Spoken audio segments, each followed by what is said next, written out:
Salut à tous, bienvenue dans le Delta Sport. Aujourd'hui on est à l'Aubergue, on va découvrir ensemble le tir à l'arc vertical. On sera tout à l'heure dans l'émission avec le président de l'Alliance de l'Aubergue, c'est le nom du club. Le président lui c'est Émile Houtz, il nous parlera de son club et de cette discipline un peu particulière qui fait fureur dans les Flandres. C'est bien sûr au programme de ce Delta Sport, il y a bien sûr d'autres choses dans cette émission.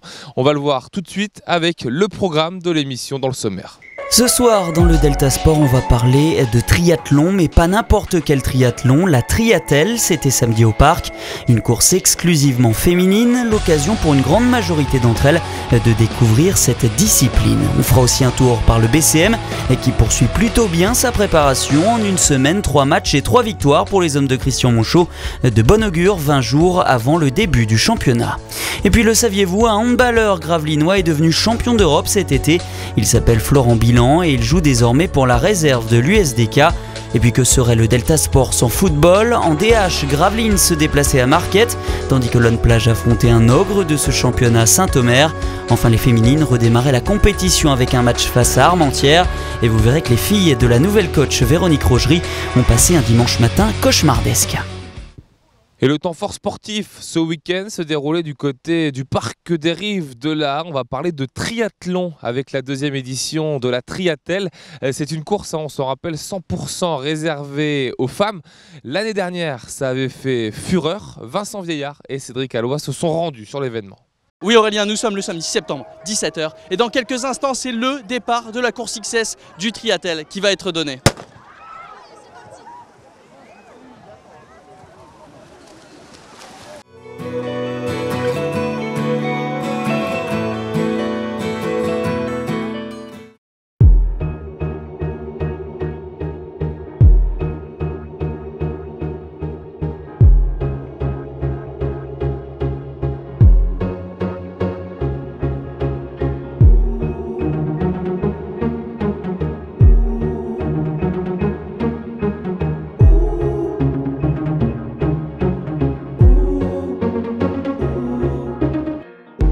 Et la particularité de ce triathlon, c'est qu'il est 100% féminin, réservé exclusivement aux femmes qui aujourd'hui prennent leur revanche sur leur mari triathlète.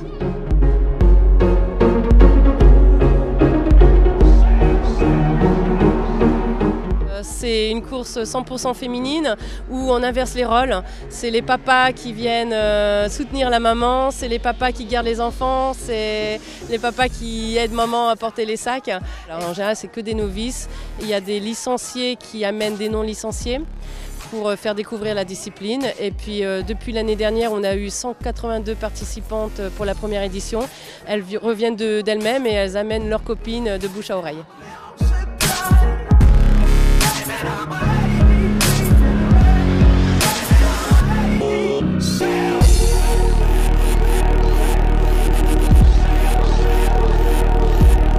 En tout, ce sont 300 athlètes qui vont se battre pour le titre de championne du triathlon, ou presque, puisque sur ces 300 athlètes, plus de la moitié vont pour la première fois de leur vie participer à un triathlon. Ce qui me rassure, c'est que je vois qu'il y a des débutantes comme moi, donc c'est rassurant quand même. L'objectif, c'est de finir, et puis j'ai pas d'idée de temps, mais essayer de faire en 1 heure, mais le finir déjà, ce serait bien.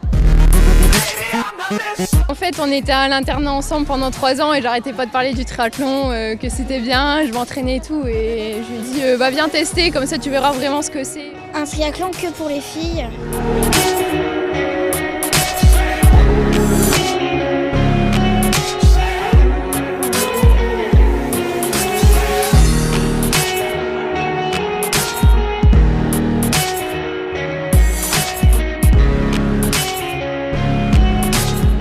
Il aura donc fallu moins de 3 quarts d'heure à la plus rapide pour finir cette course.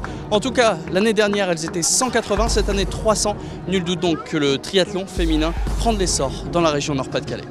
Un énorme succès. On espère encore faire mieux l'année prochaine. J'espère qu'elles reviendront avec des copines à elles. Voilà. J'ai terminé, je suis contente de moi. Mais grâce à ma marraine, parce que pour un premier triathlon, être tiré soutenu par une marraine, c'est important. Donc si elle n'avait pas été là, j'aurais pas fini, ça c'est sûr. Hein. Allez, première partie de l'interview dans le Delta Sport, et donc avec Émile Houtz, le président de l'Alliance de l'Aubergue. Bonjour Émile. Bonjour monsieur. Alors si on est là ici à l'Auberg, c'est parce que vous allez avoir un tir, c'est ça qui sera qualificatif ici pour les championnats de France. Oui, c'est un tir normal, mais il compte pour le championnat de France. Donc il va y avoir tout le gratin du tir à l'arc vertical ici à l'Auberg. Il y aura du monde. Je ne peux pas vous dire qui c'est qu'il va y avoir parce que bon, c'est déjà lundi. Après, les gens travaillent, la rentrée des classes. C'est un sport qui est ici une tradition, que ce soit à l'Auberg mais également dans les villages alentours. C'est une tradition, c'est traditionnel. De toute façon, c'est du tir à l'arc à la perche verticale. Ça ne se passe que dans le Nord et le Pas-de-Calais. Après, il y a la Belgique et puis la Hollande. Et 84 associations de tir à l'arc à la perche verticale dans le Nord Pas-de-Calais. Alors, ça va de Dunkerque jusque le Francfort. Je vais vous donner quelques-uns comme ça. Dunkerque, le Franco, Tettegem. Alors, vous me le disiez, vous avez quasiment 24 ans de présidence ici à l'Auberg. Ça représente quoi pour vous ce sport de tir à l'arc vertical? C'est-à-dire que je suis rentré, j'étais jeune, j'avais 15 ans. Ouais, 15 ans quand je suis rentré dans l'association. Et puis le père, il en faisait, il faisait partie de ceux qui avaient créé la société, quoi. Donc je suis rentré dedans comme ça, et puis après c'est arrivé.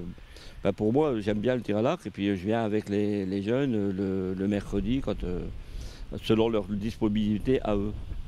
En basket, le BCM continue sa préparation et enchaîne les matchs amicaux. Il y en avait 3 cette semaine au programme pour les Maritimes. Tout d'abord, lundi face au SOMB à Boulogne-sur-Mer, mercredi contre Le Havre et enfin ce samedi à Hasbrook face à l'ESSM Le Portel.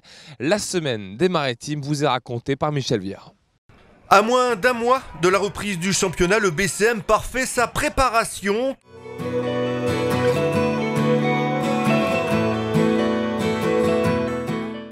Quelques jours après la victoire face à Orléans à Saint-Paul-sur-Mer, les joueurs de Christian Monchot se déplaçaient lundi chez le voisin boulonnais et le nouveau pensionnaire de l'élite, le SOMB. Premier contact donc entre ces deux équipes qui débuteront officiellement l'une contre l'autre le 29 septembre prochain. Alors, le BCM est revenu avec la victoire 80-75. L'occasion de s'assurer, pour ceux qui en doutaient encore, qu'Andrew Albici en a toujours sous la pédale, que Papsi est à surveiller pour les défenses adverses comme le lait sur le feu et que Jean-Frédéric Morancy a de l'impact. De bon augure donc pour la suite.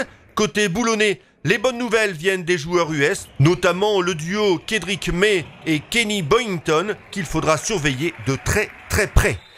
Une victoire au Havre mercredi et ensuite direction Hasbrook vendredi soir pour la troupe gravinoise. Cette fois, ce sont les Portellois de l'ESSM qui servaient de sparring partner. Les Gravelinois étaient au complet, Collins et McKinney étaient sur le parquet.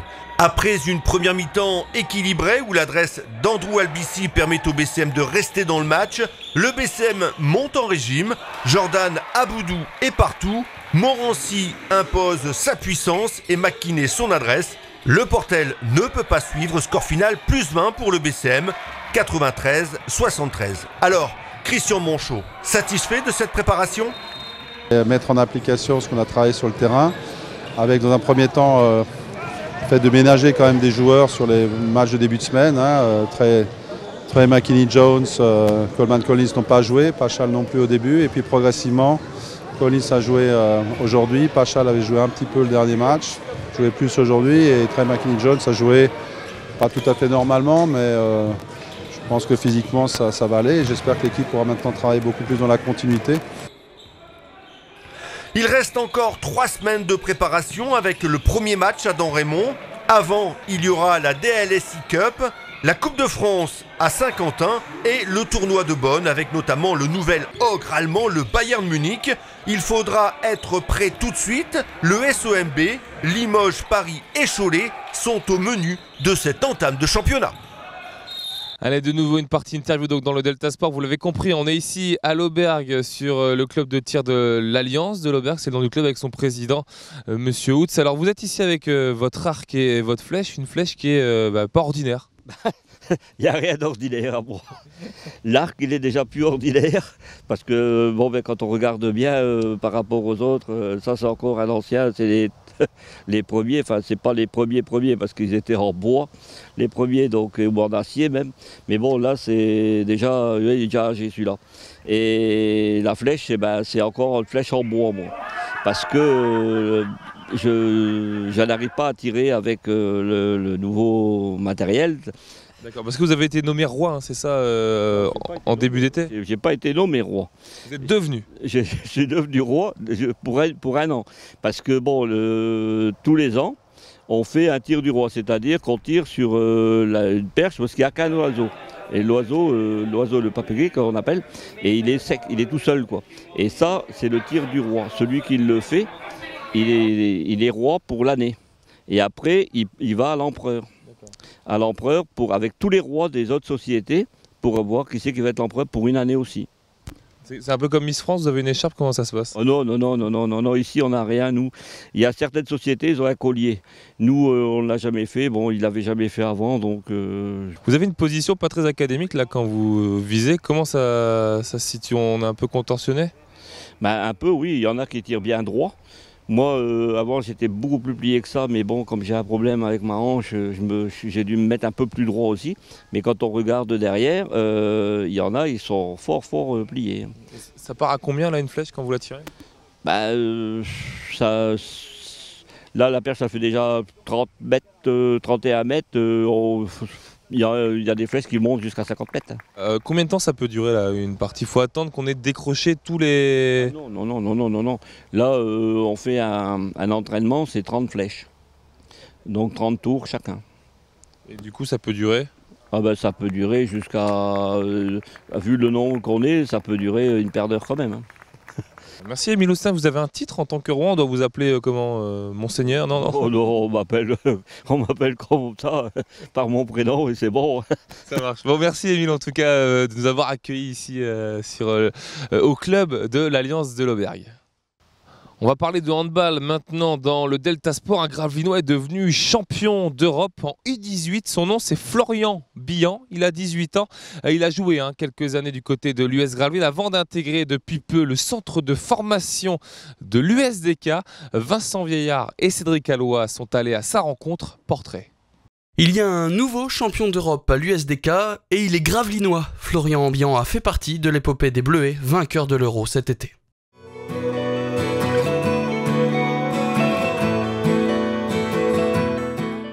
Sur place c'était un truc de fou, au début on se prend une petite claque contre les Hongrois en phase de poule, on perd de 8 buts, donc on doit relever la tête et on réagit bien par la suite et on va jusqu'au bout. Et ouais, c'était un truc de malade qu'on a vécu tous ensemble. Cela fait maintenant 4 ans que Florian a intégré le centre de formation de Dunkerque. Il n'avait que 15-16 ans à cet âge-là, il avait déjà fait la préparation avec nous en montrant de belles petites choses. Donc, mais sinon c'est vrai que depuis l'année dernière où il tient un vrai rôle en National 2, l'année dernière il a été utilisé sur les deux postes, arrière droit et à l'aile droite. Cette année, vu la configuration de notre effectif, il retrouvera sa place naturelle qui est le poste d'ailier.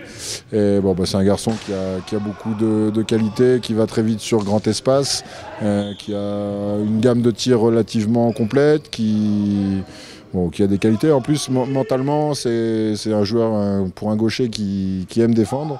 C'est pas forcément la première qualité qu'on remarque chez les gauchers, mais lui, voilà, il a cette mentalité de compétiteur. 2 semaines après être rentré de son épopée, le jeune handballeur reprend seulement le chemin de l'entraînement avec son équipe et son objectif, c'est de confirmer et de passer en pro. Ça fait déjà une paire d'années que je veux finir pro. Quand j'ai commencé le hand à Gravelines, j'ai fait plusieurs années sans rien, comme ça, juste pour le plaisir, avant d'être sélectionné pour la première fois en comité. Et puis après, à partir de là, ça s'est enchaîné jusqu'à maintenant, quoi. De toute façon, maintenant, il faut que je continue sur ce que j'ai déjà fait. Il faut surtout qu'il garde ce qu'il a déjà, là, pas s'éparpiller. Donc déjà, si on arrive à le faire progresser sur ce qu'il a déjà de bon, ce sera une bonne chose. Après, si par bonheur, on arrive en plus à lui trouver d'autres talents, pourquoi pas. Mais voilà, au moins continuer à travailler sur ses qualités, sur ses forces, pour qu'il développe vraiment sa confiance en lui. Là. Il faut tout simplement, je pense que c'est un joueur, une fois qu'il sera un peu conscient de ses qualités, il sera capable de faire encore mieux, encore plus. Les choses sérieuses reprendront pour lui et son équipe la semaine prochaine face à Rouen. Ses retrouvailles sportives avec la ville de Gravelines, ce sera le 25 octobre prochain.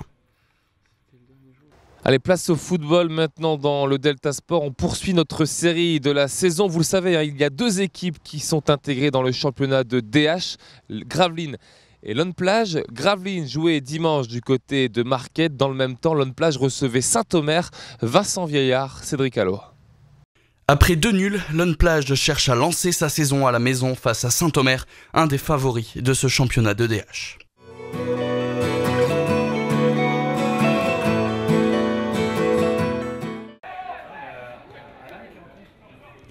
Et les Launois vont être pris de court sur cette rencontre. À peine 2 minutes de jeu et déjà un coup franc à l'entrée de la surface de réparation. Barallon pose son ballon et le dépose dans la lucarne. 1-0.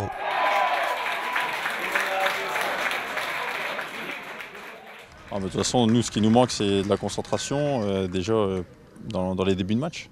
Parce qu'on le voit encore aujourd'hui, première minute de jeu, coup franc, il marque sur coup franc. 9e minute de jeu, encore un coup de pied arrêté. Cette fois-ci, il est dans la boîte et Cresp saute plus haut que 2 défenseurs launois. 10 minutes de jeu et Saint-Omer mène logiquement 2-0. Barry Alfia Balia, le Launois le plus en vue dans ce début de rencontre, tente sa chance au point de pénalty après un 1-2, mais c'est dégagé en catastrophe par une défense audomaroise bien en place. On vient de passer la demi-heure de jeu au stade Marcel Rossel, encore un coup de pied arrêté pour les audomarois. Cette fois-ci, c'est le montant qui vient sauver Lonneplage, sauf que Cresp, encore lui, a bien suivi, 3-0. On n'a pas su gérer ces coups de pied arrêtés. Ça va nous permettre certainement de corriger certaines choses parce qu'il y a des choses qui ne nous ont pas plu et puis forcément essayer de rebondir dès dimanche en Coupe de France pour se qualifier à tout prix face à Tatinghem.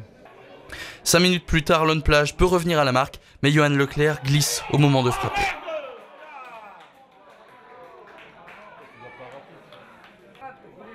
« 3-0 à la mi-temps, ce sera aussi le score final, malgré une transversale à l'heure de jeu ou un but refusé car entaché d'une main. Saint-Omer se contentera de gérer le score face à des Launois qui sont passés complètement au travers de leur match. Donc il a manqué beaucoup de choses pour être performant face à une équipe qui joue le tableau. C'est un match pas oublié mais à en tirer des conséquences. C'est un match à se mettre en mémoire que si on n'a pas assez de rigueur défensive et qu'on n'est pas bien au niveau du marquage, eh ben, il faut régler ça très vite parce que quand on joue des équipes moyennes ça passe, mais quand on joue des équipes qui techniquement sont bons, on le paye cash. Et pendant que les Launois se sont inclinés sur leur pelouse, les Gravelinois, eux, se sont imposés 1-0 à Marquette grâce à un but d'Amadou Fall dans les arrêts de jeu. Au classement, Gravelines retrouve le podium pour la première fois depuis longtemps. Les Launois, eux, descendent à la 11e place avec 5 points, 1 point devant les 2 derniers, Marquette et Le Portel. Et on continue à parler football dans le Delta Sport, cette fois féminin. L'US Gravelines a passé toute son intersaison à se reconstruire une équipe première sous la houlette de la nouvelle entraîneur, Véronique Rogerie.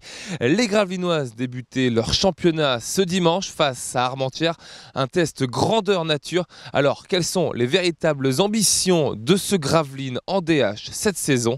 La réponse avec Vincent Vieillard et Cédric Allo. Et pour cette première journée de DH, les féminines de Gravelines ne sont que 10 à fouler la pelouse du stade des Huttes. «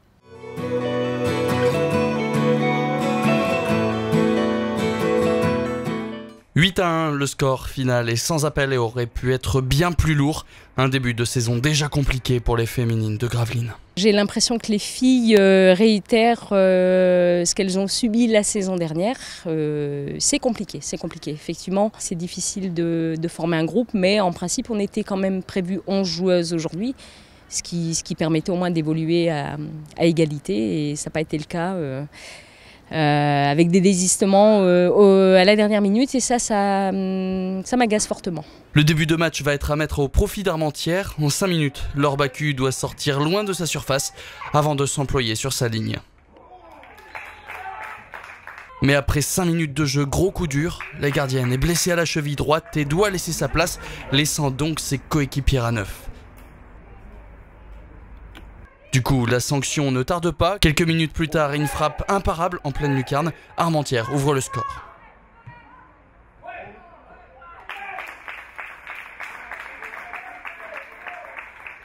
Pourtant, les Gravelinoises n'abdiquent pas, à l'image de Cathy Fever, qui aura plusieurs fois tenté sa chance dans cette partie, mais il aura souvent manqué le réalisme devant le but. On évolue à 9, ça n'arrête pas et ça n'empêche pas non plus la qualité qu'il y a dans cette équipe.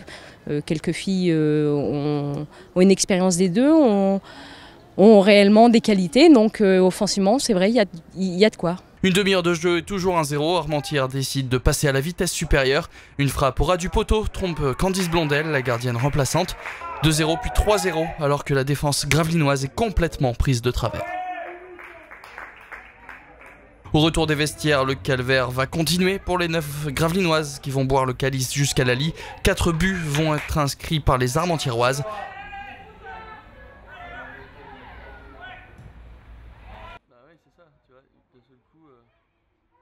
Puisque si tu lui permets d'aller t'avancer comme ça dans un match comme ça.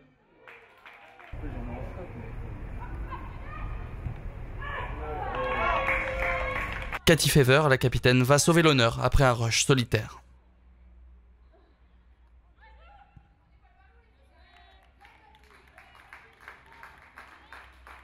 Il reste 5 minutes, le temps pour Armentières d'inscrire un dernier but. Je ne dis pas qu'il n'y a pas de blessure, mais je pense que j'arrive à avoir les mots pour éviter justement ça. Il faut que mentalement on soit très forte. Et je pense que ce sera tout au long de la saison, même lorsqu'on aura l'effectif. Je pense que tous les dimanches, ce sera le même combat de toute façon, parce que Gravelines descend des deux. Gravelines est une équipe à battre. Gravelines est peut-être pour certaines personnes une équipe qu'on veut voir mourir, et on fera tout le contraire. Voilà, le Delta Sport s'arrête ici pour cette semaine. On remercie le club de l'Alliance de l'Aubergue pour son accueil. Le sport, vous le retrouvez dès jeudi avec Michel Vier et son Delta Sport agenda. D'ici là, passez une agréable soirée sur Delta TV. Salut.